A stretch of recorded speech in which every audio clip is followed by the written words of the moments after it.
గానకోకిల yes Janaki మృతితో ఆమె స్వగ్రామంలో విషాదం అలుముకుంది. బాపట్ల జిల్లా నిజాంపట్నం మండలం పల్లపట్లలో జానకి జన్మించారు. 3 ఏళ్ల వయసు వరకు పల్లపట్ల గ్రామంలోనే ఉన్నారు. తర్వాత వారి కుటుంబం ఇతర ప్రాంతాలకు వెళ్లిపోయింది. దగ్గరి బంధువులు కూడా చాలా ఏళ్ల క్రితమే ఊరిని వీడారని గ్రామస్తులు చెబుతున్నారు.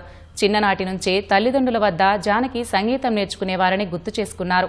ఆమె గొప్ప గాయనిగా ఎదిగాక 2004లో సొంతూరికి వచ్చినట్లు తెలిపారు. తమ గ్రామంలో జన్మించి శిఖర స్థాయికి చేరిన జానకి తిరిగి రాని లోకాలకు వెళ్లిపోవడం బాధాకరమన్నారు. ఆమె ఇక్కడ పల్లపట్ల గ్రామంలో జన్మించిందండి. నాన్నగారి పేరు శ్రీరామూర్తి శాస్త్రి గారు, ఆ తల్లిగారి పేరు లక్ష్మి.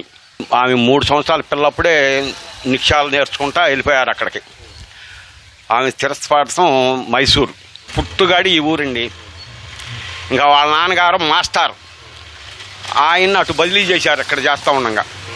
ఇంకా అక్కడే స్థిరస్థపడిపోయారు వాళ్ళు 4 అక్కజల్లిళ్ళు. ఇక్కడ ఆస్తులు ఉన్నాయండి కొద్దిగా, అయికాడు ఈ మధ్య అమ్ముకుని వెళ్ళారు. ఒక్కసారి వచ్చింది ఆమె 2004లో వచ్చిందండి.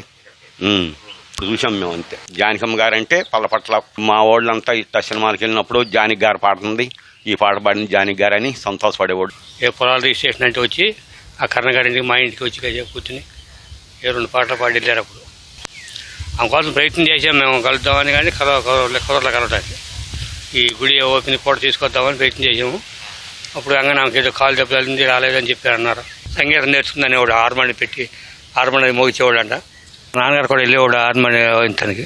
మా ఇంటికాడ కూడా జానాలను హార్మోని పెట్టి నాన్నగారు మా నాన్నతో ఒక ఉండేది. ముగ్గురు కలిసి ఆ నాన్నగారు చెప్పేవాడు అంట. అప్పుడు ఒక హార్మోని కొన్నారు అప్పుడు రోజుల్లో. మా ఇంట్లో జానాలు ఉంది మేము ఎదుగుండా కూడా.